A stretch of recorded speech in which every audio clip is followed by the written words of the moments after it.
let's give an honest assessment of Kyle Shanahan. I'm going to be very critical of Kyle right now, and I feel like I have license to do so because I warned him about this yesterday. If you read my I did a quality control yesterday. I spoke directly to Kyle. Kyle was in the meeting. I said, Kyle, I'm talking to you. These are the 3 things you got to do. The last one was do not use Trey Lance as a fullback. Do not use him as a battering ram between the tackles, because if he gets hurt on a play like that, it's going to be your fault, Kyle.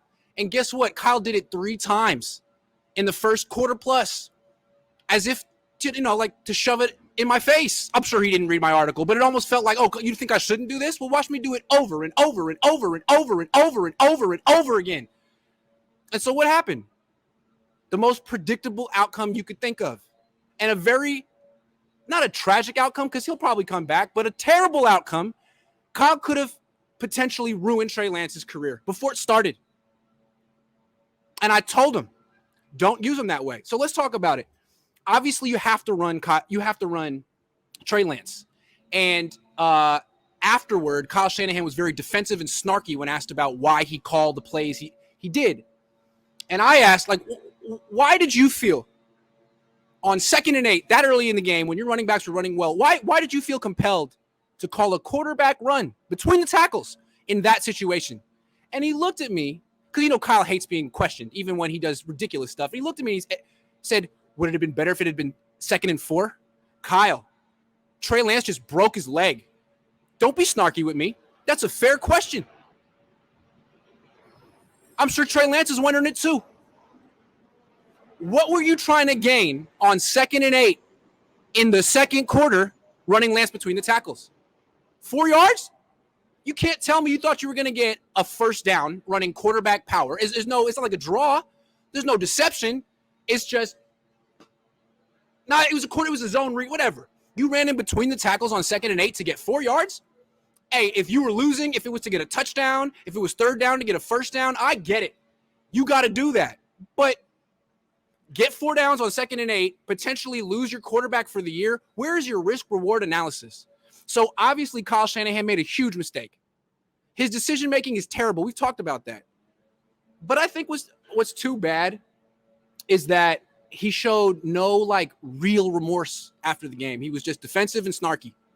And that makes me feel like he's never going to learn. I remember when Kevin Durant tore his Achilles because the Warriors kind of pushed him to come back early. Bob Myers came out and cried. He was sobbing because he felt so bad for what the organization did to Kevin Durant. Why doesn't that ever happen in football? Someone should feel bad for putting Trey Lance in that situation. He just followed directions. Calling those quarterback runs in the first quarter repeatedly was stupid. Say it.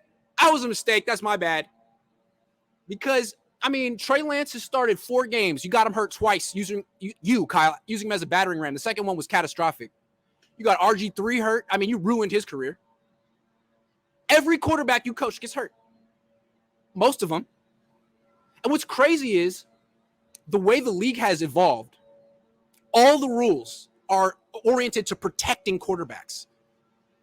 And yet Kyle Shanahan's like, oh, forget that. I'll use him as a fullback. None of the rules are geared to protecting fullbacks. So that's how Kyle Shanahan wants to use his quarterback. And when asked about the risk reward of using Trey Lance this way, he got real defensive. Like, do you ever watch other teams? Do you watch Buffalo? Yeah, I watch Buffalo. They don't call quarterback power for Josh Allen on 2nd and 8. And another thing, Josh Allen is 30 pounds heavier than Trey Lance. It's different running Josh Allen than running Trey Lance. Anyway, so Kyle had a million excuses, and he won. And he just may win the Super Bowl this year with Jimmy Garoppolo. I'm open-minded. But aren't you kind of looking at him sideways now? I picked him to win the Super Bowl this year. Now, the same coach every year. You're not going to win a Super Bowl.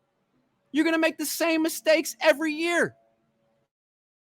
And how about this? Okay, so let's say they could win the Super Bowl with Jimmy. I'm open-minded. Let's say they don't. Let's say it's this freaking Groundhog's Day, and it's a repeat of last season, and they go to the playoffs, and Jimmy isn't good, and they fall short. What do they do next year? Do they go back to Trey? What if Trey isn't the same player? Trey started 4 games in the last 3 years. You got Jimmy, who right now doesn't seem good enough to win a Super Bowl. Then you got Trey coming off a catastrophic leg break, ankle break, fracture, and he hasn't played much in the last 3 years. What if you need a third quarterback? What if you need a whole new quarterback? What if neither of them is the answer? Do you trust Kyle Shanahan to pick the next quarterback? Jed, if this team falls short, and they may win the Super Bowl with Jimmy, if they fall short and Jimmy's the same guy and Trey isn't quite looking great coming back, Kyle's like, it's okay. We have no first-round pick next year, but trust me, Jed, I'll pick the quarterback. I got it. How can you trust Kyle? Which is why I feel like his stock is way down right now. Even the people that were his biggest supporters that thought he was a genius who never made mistakes, look at him now. He can't develop a young quarterback. He can't pick quarterbacks. He can't keep them healthy. Any quarterback, vet, young. It's starting to look like Kyle Shanahan is a play caller, not a quarterback developer, not a head coach, not a general manager, a play caller. And even his play calls are strange. I would think if there was a real head coach on this team and Kyle Shanahan called quarterback power on 2nd and 8, that dude would have been like, what? Veto. What are you doing? It's the second quarter, Kyle. It's 2nd and 8. You kidding me? I don't know, man. I mean, Jed is never going to fire Kyle Shanahan. Kyle Shanahan has a lifetime contract on this team. What would Eddie DeBartolo do? If Kyle's like, Eddie, man, Jimmy ain't the answer. Give me 3 first-round picks. I'm going to trade him for this 21-year-old kid from North Dakota State. I'm going to sit him for a year, and then I'm going to bring him in year 2, and he's going to be totally unprepared because I didn't play him, and then I'm going to use him as a fullback, and then he's going to break his leg. Eddie DeBartolo would fire that guy. Are you kidding? Jed wouldn't. I'm not saying fire Kyle, but the things this guy gets away with. What happened out there today was his fault. He took no responsibility for it, and he's never going to learn from it. We've seen him do this to quarterbacks over and over again. And he's like, well, it's, cost of doing business in football. I don't know. Even if he didn't feel it, he should have shown more remorse at his post-game press conference for Lance because that was Kyle's fault. And I told him, don't use Trey that way. I don't know, man. I think part of being a coach is understanding how important it is to protect your quarterback because your quarterback is your team. And Kyle doesn't seem to get that. His quarterbacks get hurt all the freaking time. Oh, I spent 3 first-round picks on this guy. Let's use him as a fullback. I have a feeling that people are like, oh, Kyle didn't want Trey. He wanted Mac Jones. I don't think he wanted either of them, frankly. I think Kyle wanted Matthew Stafford. And I think he was getting around to making that move with Matthew Stafford. And I think Sean McVay beat him to the freaking punch. I think Sean McVay heard that Kyle was thinking about meeting up with Stafford. And McVay was like, oh, word? Let me get him right now. Boom. And Kyle's like, oh, snap. I was at dinner with my wife. What happened? Oh, snap.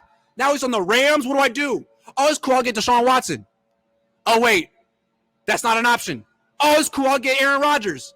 Oh, wait. That's not an option. Damn. All right, let me just get a rookie. We'll figure it out. That's what I think happened. It wasn't that he had a real conviction on any young quarterback. I think he wanted Stafford. I think McVay beat him to the punch, and Kyle panicked. And now you got this. Now you got the Jimmy Garoppolo show. It's Groundhog's Day. I feel like Bill Murray. You know what I'm saying? It's like, again. But that's a good movie, Groundhog's Day. My parents took me to see it when it was, I was like, well, when it came out, like 95, I was 7. I didn't get that it was a comedy. I started crying. I was like, it's enough. Every day is the same. They had to take me out. I was so upset. Good movie, though. Groundhog's Day. Now we're watching it in real life.